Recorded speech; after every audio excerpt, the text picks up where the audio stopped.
creepypasta story instead of read one out, since the website likes to do a lot of freaking pop-ups anyway on the website. So we're just gonna listen to a creepy story. This seems a lot better than anything anyway. So let's do that. And this one is called I Am Not a Twin. So let's see what they're talking about. The park near my house is plagued by urban legends. Most of them are local legends, and the nature of those legends would vary depending on who you ask. I moved here a little over a year ago with my then fiancée, now wife, Megan. She and I both worked from home, and we moved right in the middle of the COVID lockdowns, so we didn't have much reason to go out and explore our new hometown. We were really quick to make friends with our neighbours.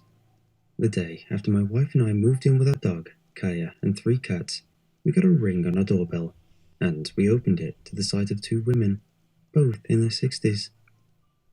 They were our next-door neighbour, Sandy, and across the street neighbour, May.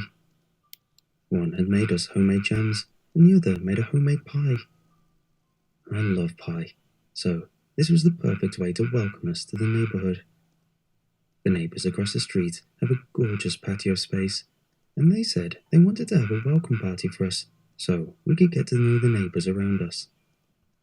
Needless to say, we fell in love with these people, in a platonic sense, of course. I think the neighbours were extra excited about having my wife and I move in because, at the time we bought this house, we were newly engaged and planning our wedding, and talking about having kids. A fresh young family. All our neighbours are elderly, and their own kids have lives of their own in distant places, so they were looking forward to having some babies nearby to watch grow up and spoil, since they couldn't do it to their own grandkids. Honestly, it's sweet. Over the following year after moving in, we would have gatherings and parties with our neighbours and their friends at least once every couple of weeks. They might have become like family, and we couldn't be more thankful for their guidance once the lockdowns lifted. May and her husband, Fred, have lived here the longest. They know all the places to go for breakfast, lunch, dinner, dancing, music, movies, hiking, picnics, you name it. However, even still, most of the time when my wife and I decided we need some time out of our house, we just go right across the street to spend time in the gorgeous patio with May and Fred, invite over Sandy and her husband Dale, and we just talk. About 4 months after moving in, we got a second dog, a Great Dane puppy that we named Appa. Points to all my culture people who get the reference. He was 6 weeks old when we got him, and now he is about 10 months old and 135 pounds of pure mischief. He took up a ton of our time to make sure he was trained. A dog this big without good training can and will break everything you own, including your spirit. So, there was a period of time when we weren't spending as much time with our neighbours, or anyone, or doing anything. At least until we had the confidence in Appa and Kaya to not cause too much chaos, which now we do. So, recently, the itch to explore our small city has really become more intense. So, we have made it a point to go to one more place in our city every Saturday. Most of them have been places that May and Fred have suggested, and they've been right about all of them. When we told them we were looking for a park to take our dogs to, and that we had seen one with a trail that led through the woods about 2 minutes drive from our house, they told us no, quite adamantly. My wife and I were both really surprised by the force with which May had tried to shut down the idea. We sat in silence, wondering what we may have said to offend her, but she spoke up to explain before we could overthink it. Look, that park is beautiful. Before they built the highway behind our property, we could walk there through the woods. We loved it. She trailed off, but Fred picked up where she left off. It's fine to go there if you stay next to the baseball fields, but don't go on the trails or into the trees. The park is connected to 75 acres of woods, and when I was working as a criminal investigator, I used to get called out there all the time. Okay, that is a bad sign. Fred and May were not glum people. If they weren't talking with a smile, they were listening with one. But right now, they seemed almost disturbed, and Fred explained why. I'm retired, but we aren't a large city. We still sometimes get asked to come out there and look at a body. More dead people have been found out in those trees than any other park, trail, or nature reserve in the next 4 counties combined. Damn. My curiosity was absolutely piqued. Back in California, my hometown saw a rash of suicides in a single park in one summer. 3 of them happened in just a couple of months. They all hung themselves in the trees at the park. Is it something like that? Fred shook his head. No, that's not it. One of them was about 20 to 30 years ago, but of all of the bodies I've seen laying out there, coroner always determined something else killed those people. Thing is, we never caught what it was. After the 5th body, people began spreading rumors and it became a local legend. But over the past 30 years, we've had exactly 59 bodies found in the trees near the trails. May and Fred took turns telling us about the different stories people came up with. Some said the park was haunted by ghosts of a serial killer. Others say they oh so common it was built in an old Indian burial ground thing. The most prevalent story is that there is a monster living in the woods.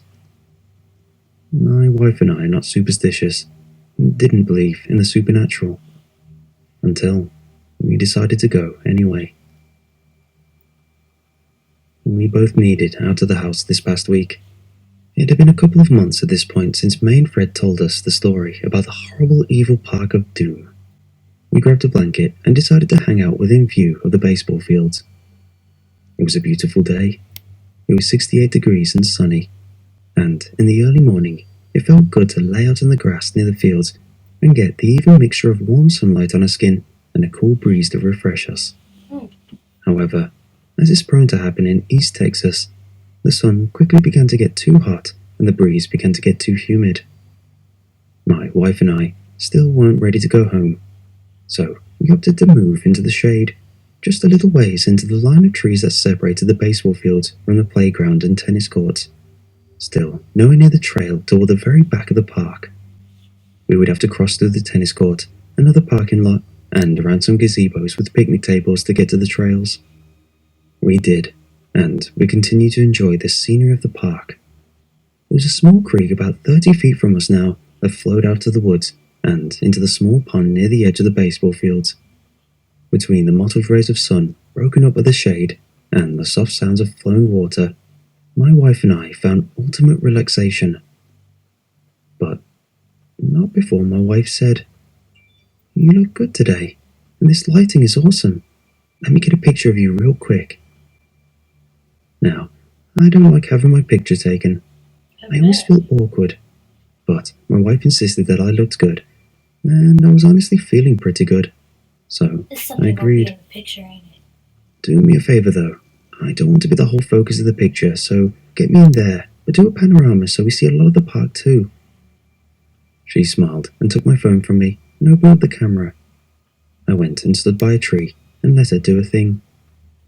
Once the picture was taken, we set the blanket back down and laid back down.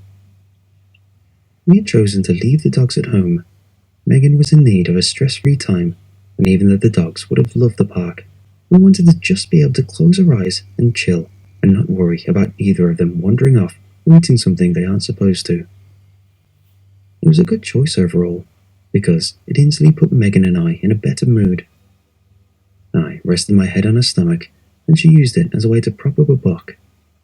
She read, and I began to slowly drift into daydreams. After a minute, I opened my eyes and realized how heavy they became. But I figured it wouldn't hurt to take a quick nap. So I let myself drift off until I heard a distant call of the name. "Appa!" My eyes shot open, not just because of the name I heard called, but because I recognized the voice that called it. My voice. Just as soon as my eyes had opened, my wife had pulled a book away from my head and looked at me. "Was that you?" Megan asked. "No, but I heard it too." I lifted my head and looked around, but there was no one else around. There were a couple of cars, but I couldn't tell from this distance if there was anyone in them. At least until one began to pull out of its parking space and head toward where the park exited onto the highway. Maybe it was them. They Chills, might you just have a dog guys. named Appa too. They were probably trying to get him in the car to go. Probably, but they sounded so much like you. I wonder if they're as cute. I chuckled. My wife was flirting, which meant she wanted a kiss. I leaned up to give her one before I rested my head back on her stomach and closed my eyes for only a split second. I Kaya! believe. My voice yelled. It still sounded just as far, but this time angry. I sat straight up and my wife closed the book. Okay, what the hell? I said to my wife. This can't be a coincidence. She put a book into her purse and stood up, and I sprang to my feet and began to look around. Again, I couldn't see anyone. The cars that had been in the parking lot by the tennis courts had all left, which meant that there was nobody between us and the trails. I Yeah, got it's this time to nagging go. feeling that if there was a killer out in those woods, they likely felt a little more emboldened to come further out of the trees, now that there was nobody else in the parking lot between us and the woods. As mentioned before, this is East Texas, and we aren't a big city. It's mostly rural, which means it is a safe bet that most people are carrying a gun. I am no exception to that rule. I put my phone back into my pocket and used my thumb to feel for the gun, but I didn't lift my shirt to show it, and I certainly didn't draw it. I just made sure it was there, in case I needed it. It's time to go, I told my wife as I knelt down to grab her purse and handed it to her. Luckily for us, we parked near the baseball fields, so we were able to head in the opposite direction that my voice was coming from. I kept looking over my shoulder, and though I never saw anything, I could would be swear running, I heard the bitch. rhythmic sound of snapping Run. twigs following us out of the trees. It stopped once we reached the grass clearing, and we heard nothing once we began walking across the pavement of the parking lot. We got in the car and drove home, and I was so thankful to hear my dogs excitedly barking when I began to unlock the front door. My wife and I both stepped in and checked them out. Nothing was out of the ordinary. Nothing in the house seemed out of place. Everything was as we had left it. We were able to relax a little more over the next several minutes. We began to speculate together about what the hell happened, but we didn't really come up with any answers that made any sort of sense. The logical explanation was that it was someone we knew messing with us, someone who knew our dogs' names, and just happened to spot us in the park and thought it would be funny to play a prank on us. But that didn't explain how their voice sounded exactly like mine. I didn't really get an answer until this morning, when I started flipping through my phone and looking at the pictures we took this past weekend. I take a lot of pictures of my wife and dogs, but I stopped when I got to the panorama my wife took of me in the park. I thought it was an uncommonly good picture of me, where I looked less awkward than I usually do in photos. I zoomed in on my face and considered posting it to Facebook.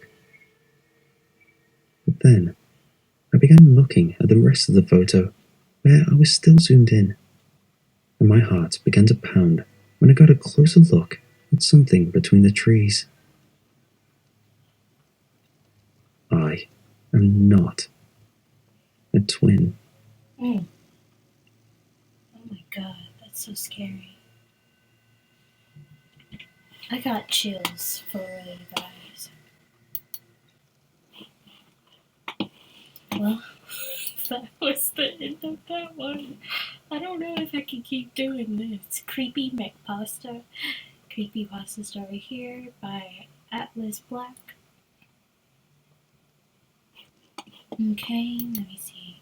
Creepypastas are campfire tales of the internet, horror stories spread through Reddit or no sleep forums and blogs rather than word of mouth. Whether you believe these scary stories to be true or not is left to your own discretion and imagination. Listen to Creepypasta on the go, Spotify, okay.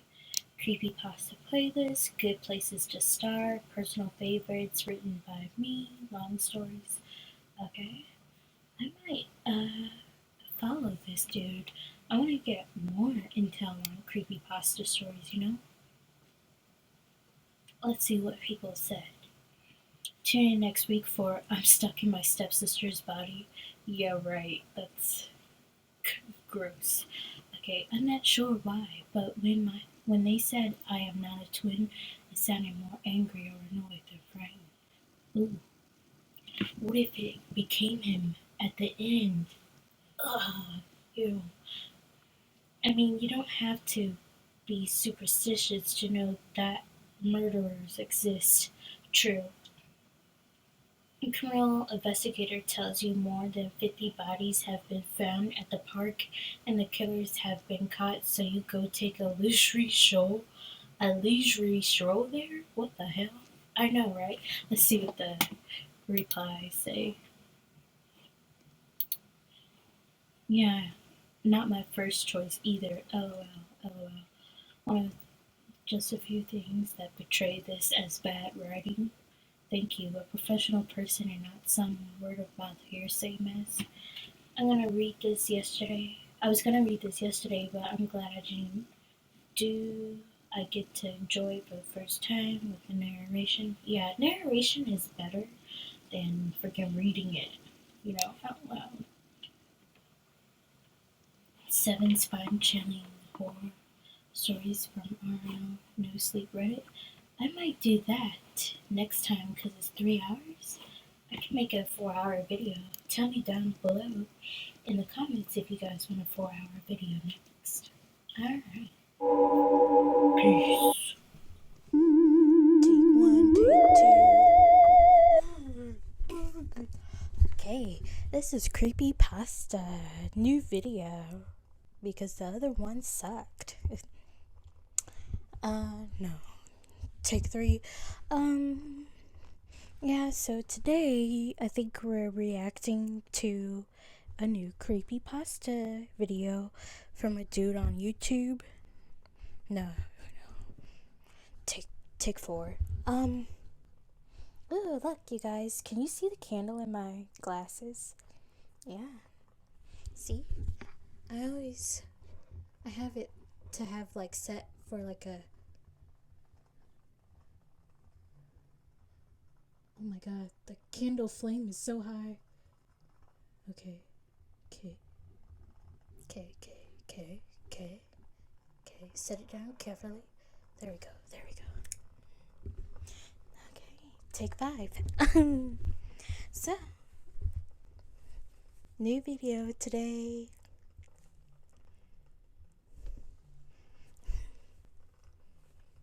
I wonder if people know that I wear these earphones just for aesthetics.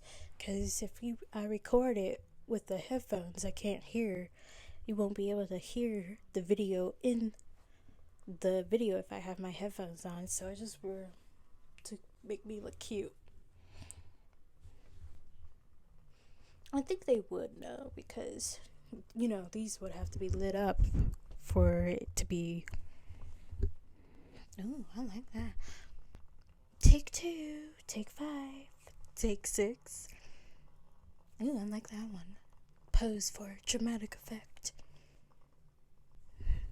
Alright. Welcome back to TiJah's Corner. No, I don't want to do no guns. No guns. No gang signs. Please, no thank you. No, I'm just kidding. If people know where that's from, you're cool. Marvel fans for life. You know what? I'm still fucking mad that Tony died at the end of Endgame. I don't think I'll ever forgive them for doing that. Shit, we already had Black Widow dying. Why we need Tony to die too? Okay, I'm getting off subject. Take 17. Back to TiJah's Corner Creepy Pasta. Alright, yeah. I did the guns again. That's okay though. Alright, welcome back to my channel.